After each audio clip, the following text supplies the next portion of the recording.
she would write about the Hijaz because it meant so much to Akbar as much as it meant to her. And that experience. So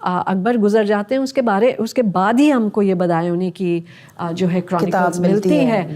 تو یہ tendencies ہیں. دو لوگ ہیں جو کہ اکبر کے محضر کے بارے میں خوش نہیں ہیں, ان کو قاضی ہیں دو, ان کو مکہ مدینہ بھیج دیا جاتا ہے. سو یہ سب اگر آپ سینسوریل ٹینڈنسیز دیکھیں, اور سب سے امپورٹنٹ بات یہ کہ جو شاہی ایٹلیئر تھا, جب بھی کوئی مینیوسکرپٹ لکھی جاتی تھی یا کوئی تصویر بنائی جاتی تھی, اب جیسے بایزید بیات ہیں وہ بھی لکھ رہے ہیں اس سمے, جوہر ہیں, ہاں جوہر وہ جنہوں نے ہمایوں کو اپنی مشق پہ اٹھا کے اور دریا سے پار کروایا تھا جب وہ جنگ ہارے شیر شاہ سوری سے, ان کی جان بچائی, پھر ہمایوں نے ان کو 2 دن تخت پہ بھی بٹھایا, تو جوہر پھر ساتھ ساتھ چلے اس خاندان کے, انہوں نے بھی تاریخ لکھی. جی, تو ان سب کی تاریخوں کی 1 سے زیادہ کاپی ہے, تو گلبدن کی کیوں نہیں ہے؟ بس وہ سننا نہیں چاہتے تھے نا. اور ایک عورت کی آزاد تحریر وہ برداشت نہیں کر پائے. میرا اپنا اندازہ یہ ہے آپ کی کتابیں پڑھ کے. جی, میرا بھی یہی اندازہ ہے. دیکھیے نا پھر, so it's a subversive tendency which the great Mughal was trying to suppress. Gulbadan کے بعد ہم چلتے ہیں اکبر بادشاہ کا جب اختتام ہوتا ہے, ان کی 1506 میں ان کی رحلت ہوتی ہے. اس کے بعد ان کے بیٹے جہانگیر مغل بادشاہ بنتے ہیں. جہانگیر بیاہے جاتے ہیں, ان کی شادی وادی ہوتی ہے, 1 بار نہیں 2 بار نہیں 19 بیویاں جہانگیر بادشاہ کی ہو جاتی ہیں. لیکن اس دوران جیسے کہ آپ نے لکھا ہے, قندھار بذریعہ قندھار ایک بہت ہی اہم ایرانی خاندان صفوید کورٹ کو چھوڑ کے ہندوستان آتا ہے, اور پناہ گزیر ہونے کے لیے آتا ہے کیونکہ they were facing opposition there. So اور قندھار کے باہر ان کی بیٹی کی پیدائش ہوتی ہے جس کا نام مہر النساء تھا. اب مہر النساء کی پیدائش کے بارے میں بھی کہانیاں ہیں, ان پہ نہیں رکتے, آگے چلتے ہیں. مہر النساء جب آتی ہیں ہندوستان, ان کے والد غیاث الدین اور ان کی والدہ عصمت بیگم, یہ دونوں بڑے کلٹیویٹڈ نفیس لوگ ہیں, پڑھے لکھے لوگ ہیں, اور ان کے پیچھے ایک پوری ایک روایت ہے, خاندانی روایت بھی ہے. تو وہ آ کے مغل کورٹ میں ایک امپلائمنٹ لے لیتے ہیں غیاث الدین. پھر مہر النساء کی شادی ہو جاتی ہے علی قلی خان سے, جو بنگال میں مغلیہ سلطنت کے ایک افسر ہیں. وہاں 12 سال وہ رہتی ہیں. ان کی بیٹی بھی ایک پیدا ہوتی ہے, لاڈلی بیگم. ان Bengal Mehrunnisa comes of age. What happens in Bengal? So یہ جو شادی کا سلسلہ ہے, یہ جیسے کہ نور جہاں کا تو پورا اتہاس کہہ لیجیے یا لیک دیر آف, ایک طریقے سے بلٹ پوائنٹ میں ہی ہم لوگوں کو معلوم تھا. ان کی سب بھی لوگ تاریخ کہتے تو ان کی بھی تاریخ مٹائی گئی. جی, سب لوگ was far too powerful for the male historians of the time. That's absolutely of the time and our time. And of this time also. ان کا ذرا آپ بتائیے کہ کس سن کی ہم بات کر رہے ہیں. So ان کی پیدائش 1577 کی ہے, اور شادی جو ہے 17 سال میں ہوتی ہے, اور 10 سال کی شادی ہے. تو یہ جو ہے جب واپس آگرہ آتی ہیں علی قلی کی موت کے بعد 1604 میں واپس آتی ہیں. تو یہ ہم جو ہے یہ ان کا کرونالوجیکل سپین ہے ساری چیز. اور پھر یہ حرم میں آ جاتی ہیں کیونکہ ان کے والد اس وقت وزیر بھی بن چکے تھے. بعد میں جا کے اعتماد الدولہ بنتے ہیں, اور جہانگیر کے زمانے کے بہت بڑے افسر بن جاتے ہیں. تو مہر النساء مینا بازار میں شہزادہ سلیم اس وقت ایمپرر جہانگیر بن چکے تھے, جہانگیر بادشاہ کو ملتی ہیں. اس کے بارے میں بھی بڑی کہانیاں ہیں, اپنی زبان سے بتائیے. سو کہانیاں تو یہی ہے کہ 2 طریقے کی کہانیاں ہیں. ایک تو اردو لٹریچر میں تو بہت پائی جاتی ہے کہ بچپن سے ہی ان کا سلیم کے ساتھ جو تھا کچھ چکر چل رہا تھا, یعنی کہ 2 اس طرح یہ ملے. 2 کبوتر تھے سلیم کے, بہت بہترین 2 کبوتر تھے, وہ لے کے جا رہے تھے حمام کی طرف. تو ایک لڑکی ملتی ہے بہت خوبصورت, ان سے کہتے ہیں کہ ذرا یہ پکڑ لو, میں حمام جا رہا ہوں, آتا ہوں. سو حمام سے آئے تو ان کے ہاتھ میں ایک ہی کبوتر تھا, اس لڑکی کے ہاتھ میں. تو انہوں نے کہا ارے میرے کبوتر کو کیا ہوا؟ تو انہوں نے کہا کہ وہ تو اڑ گیا. تو انہوں نے کہا کیسے اڑ گیا؟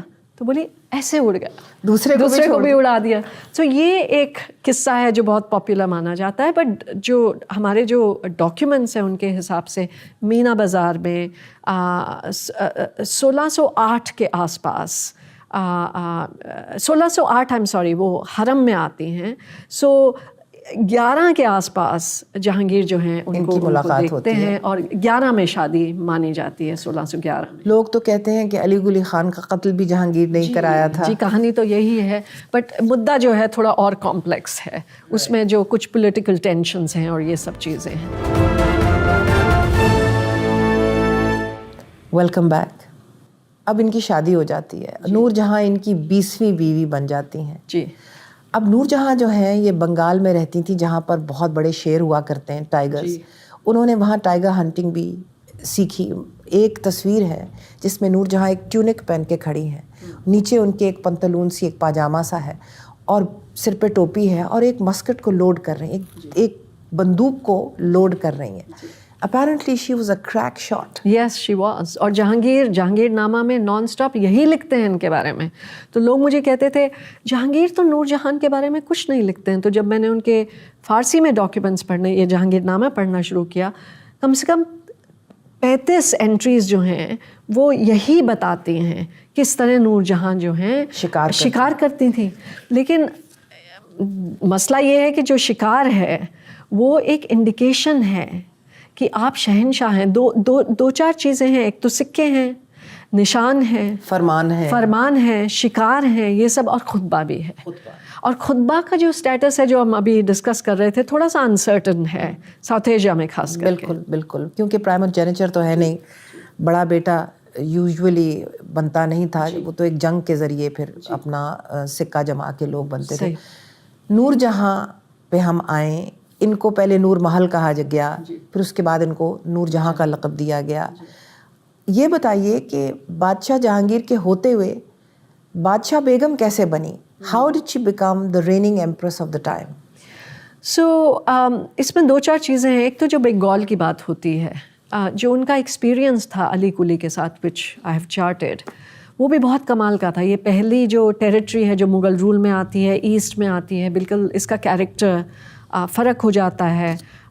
سو ایک ہی بچی ہے, پورا خاندان نہیں ہے, تو جو ہے پولیٹیکل ایکسچینجز, ایڈمنسٹریٹو ٹینشنز, یہ سب چیزیں انہوں نے کافی سمجھی ہوں گی, تو ایک ایکسپیرینس ہوتا ہے. دوسری چیز ہے جب وہ واپس آتی ہیں آگرہ میں علی کلی کی موت کے بعد, ان کے جو پتا ہیں, بابا جو ہیں ان کے غیاث bag, he is the wazir by this time, he is not a nobody. ان کے بھائی ہیں آصف خان. سو یہ سب جو لوگ ہیں یہ بہت اہم پوزیشنز میں ہیں مغل کورٹ میں. اور Jahangir is very fond of Ghiyas Beg. Itimad Uddaulah ان کو ٹائٹل دیتے ہیں ان کی شادی کے بعد. سو یہ سب چیزیں. سو ایک یہ مان لیجیے کہ ایک سپورٹ سسٹم ہے, کہ ایک یہ نیٹ ورکنگ ہے. اور اس سمے شاہ جہان, خرم جو ہیں اس سمے, وہ بھی جو ہیں ایئر ڈیزگنیٹ ہیں ایک طریقے سے, پر پرائمر جینیچر تو ہے نہیں. ان کی بھی بہت کلوز ریلیشن شپ ہوتی ہے. اب بہت سارے یہ میں نے ایمپریس میں کافی لکھا ہے کہ جب میواڑ کی پہلی ان کی لڑائی ہوتی ہے جو کہ بہت اہمیت رکھتی ہے 1614 میں, جب وہ واپس آتے ہیں, ایک طرف نور جہان ان کو ہوسٹ کرتی ہیں, ایک طرف جہانگیر ان کو ہوسٹ کرتے ہیں. اور جو وہ گفٹ گیونگ جو ہے یہ بھی بڑی کمال کی چیز ہے مغل ادب میں, کس کو کتنا دیا, کون کہاں بیٹھا, یہ سب چیزیں گلبدن ہم کو بتاتی ہیں. سو یہ سب ادب جو ہے, تو دھیرے دھیرے گلبدن یہ نور جہان جو ہیں ایک طریقے سے زیادہ سے زیادہ طاقتور ہوتی جاتی ہیں. جی. اور 1616 میں فارملی جہانگیر ان کو, یہ لوگ ویسٹرن انڈیا میں ہیں اس سمے, اور جہانگیر جو ہیں ایک بہت ان کی دعوت چل رہی ہے غیاث بیگ کے ٹینٹ میں, اور یہ کہتے ہیں ان سے مجھے جانا ہے, مجھے ایک بہت ضروری چیز کرنی ہے. اور یہ واپس آتے ہیں, جہانگیر نامہ میں پورا لکھتے ہیں, اور کہتے ہیں کہ میں اب یہ جو ہے یہ فرمان ایشو کر رہا ہوں کہ آج سے سب لوگ نور جہان بیگم کہیں گے. تو نور جہاں پادشاہ بیگم جو یہ بنتی ہیں, یہ ہمیں ان کا جو یہ ڈسٹنکٹیونیس ہے ان کے نشانوں سے پتہ چلتا ہے. یہ بھی بڑی کمال کی چیز ہے, نور جہان بادشاہ بیگم. نور جہاں بادشاہ بیگم, ان کے ایکسٹراڈنری سگنیچر, ایکسٹراڈنری. اور ان کے ٹھپے ہیں, مہریں لگی ہوئی ہیں ان کے سارے فرمانوں پہ. اور پھر جہانگیر بادشاہ ان کے سکے بھی ہیں جو وہ بھی دونوں طرف, ایک طرف ان کا اور ایک طرف جہانگیر کا نام, ایک طرف نور جہاں کا نام. پھر آپ نے یہ بھی لکھا ہے کہ وہ اتنی بڑی معمار تھیں, کاروان سرائے بنوائے. جلندھر کے باہر ایک کاروان کے آپ نے کاروان سرائے کی آپ نے ذکر کیا, جس میں 4000 سوداگر ایک ساتھ رہ سکتے تھے, ایک ساتھ رہ سکتے تھے, اور 4000 گھوڑے بھی ان کے ساتھ رہ سکتے تھے وہاں پر. تو یہ اتنے بڑے بڑے اقدامات کیے, اور وہاں پر ایک پتھر پہ سفیل پہ لکھا ہوا پایا گیا کہ یہ تعمیر نور جہاں بادشاہ بیگم نے کروائی. تو اس کے علاوہ بھی انہوں نے بہت سے کام کیے. ان کا جو کنٹریبیوشن ہے to the arts and culture of the subcontinent وہ بھی بہت بڑا ہے. سنا ہے کہ بہت سے لوگ ایران سے کرافٹسمن, وہ لوگ جو کہ کام کرنے والے لوگ تھے, ہاتھ سے کام, ان کو لا کے کشمیر میں بھی انہوں نے رکھا, جہاں سے یہ شال نکلی ہے, جہاں سے چاندی کا کام نکلا, جہاں سے زیورات کے اوپر. پھر ایک عطر بھی ان سے منسوب کیا جاتا ہے, لیکن آپ کا کہنا ہے کہ ان کی والدہ کا ہے, اور ان کے پیچھے بھی ایک پوری لیگیسی ہے. عصمت بیگم, بالکل. تو یہ ہندوستان نہ ہوتا نور جہاں بادشاہ بیگم کے بغیر. جی ایسے ہی ہے. جی بالکل, یہی پلورل کلچر کی بات کر رہے ہیں ہم لوگ. ہم یہ کہہ رہے ہیں کہ یہ جو گنگا جمنی تہذیب کی جو ہم بات کرتے ہیں وہی بات ہے, ملی جلی تہذیب جو ہے. ڈاکٹر روبی لال, ہم نے ان سب خواتین کے بارے میں بات کی, اور ہم نے امید ہے کہ اپنے ناظرین کو یہ بتایا کہ یہ جو بڑے بڑے بادشاہ تھے, اور یہ جو بہت بڑی بڑی تاریخ ہے اس خطے کی, یہ ان عورتوں کے بغیر کچھ نہ تھی. اور بادشاہوں کے پیچھے بہت سی بیگمات تھیں جن کی قربانیاں اور جن کے کام وہ منہ بولتا ثبوت تھے ان بادشاہوں کے سکسیس میں. بالکل صحیح. تو آپ کا جو یہ کردار ہے جس میں آپ نے اجاگر کیا ان خواتین کا کردار, ہم آپ کے شکر گزار ہیں کہ آپ نے یہ کام کیا ہے. شکریہ. میں آپ سے حال کے بارے میں اب بات کرنا چاہوں گی. یہ جو تاریخ آپ نے لکھی ہے, اس سے تو صاف ظاہر ہے کہ ہم لوگ سب مل جل کے رہا کرتے تھے. اس سے تو ظاہر ہے کہ کئی 100 سال پہ محیط یہ تاریخ ہے جس پہ یہ مسلمان جو وسط ایشیا سے آئے, یا افغانستان سے آئے, یا ایران سے آئے, جہاں سے بھی آئے, انہوں نے ہندوستان کو اپنا گھر بنایا. انہوں نے وہاں پر اپنی جڑیں پیوست کی, انہوں نے مقامی لوگوں سے شادیاں کی, انہوں نے مقامی رنگ کو اپنایا, اور انہوں نے بہت سی کنٹریبیوشنز کی. یہ صحیح ہے کہ باہر سے جو بھی لوگ آیا کرتے ہیں, مقامی لوگوں کو ہمیشہ ایک دھکا تو لگتا ہے, یہ ہم مانتے ہیں. لیکن جس طرح انگریزوں نے اور وائٹ کلونیلسٹ نے ہمارے ممالک کو برباد کیا اور ایکسپروپریٹ کر کے اور سارا کیپٹل ٹرانسفر کر دیا اپنے کیپٹلز میں, اس طرح نہیں کیا. جو مغل آئے یا جو بھی سلطان آئے جو ہندوستان میں رہے, انہوں نے اس کو اپنا گھر بنا لیا. تو یہ سب کچھ کرنے کے بعد, اور ایک یہ گنگا جمنی تہذیب جس کی آپ بات کرتی ہیں, اس کے بعد بھی موجودہ ہندوستان میں جو نفرت کی آگ بھڑک رہی ہے, اس کی کیا وجہ ہے؟ اس کی وجہ ایک طریقے سے نیشن سٹیٹ کی وجہ ہے. یہی تو ہم پہلے بات کر رہے تھے کہ جو ہیومن ہسٹری ہے, پوری ہیومن ہسٹری ہر جگہ, چاہے آپ امریکہ لے لیجئے, کلیمز تو ہوں گے کہ نہیں ایسا نہیں ہے, یہاں کے لوگ یہ ہیں, بس یہی یہاں کی بھاشا ہے, پر یہ نیشن سٹیٹ کی دین یہی ہے, اسٹرنجنسی, کنٹیننگ. ہماری زندگی کنٹین کریے, ہمارا تھاٹ, ہمارا دھرم کنٹین کریے, ہماری بھاشا کنٹین کریے, سب کو ڈبوں میں بند کر کے, بس ایک ون آئیڈینٹی. اور مجھے لگتا ہے کہ یہ this is counter to who we are everywhere in the world. دنیا کے ہر خطے میں ہجرت ہوئی ہے. کون سا خطہ ہے جہاں ہجرت نہیں ہوئی؟ تو جو لوگ اپنے آپ کو آج دعوے دار کہتے ہیں ہندوستان کے اور مالک کی سمجھتے ہیں, وہ بھی تو ہجرت کر کے کہیں سے آئے ہوں گے. بالکل صحیح بات ہے. تو کیا وہ پھر اس قابل نہیں کہ وہ وہاں رہ سکیں؟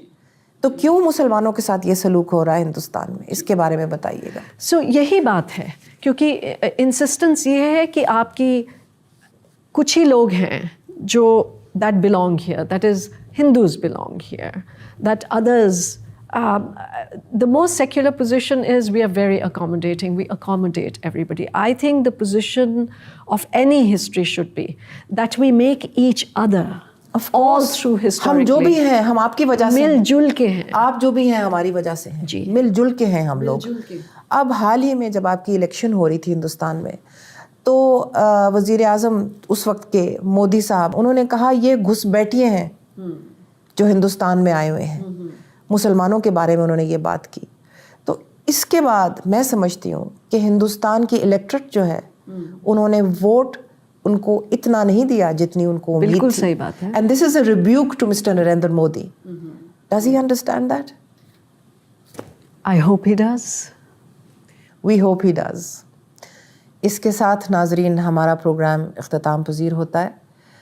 ڈاکٹر روبی لال کا بہت بہت شکریہ جنہوں نے ہمیں یہ وقت دیا اور آپ تک اپنا اہم پیغام پہنچایا. خدا حافظ.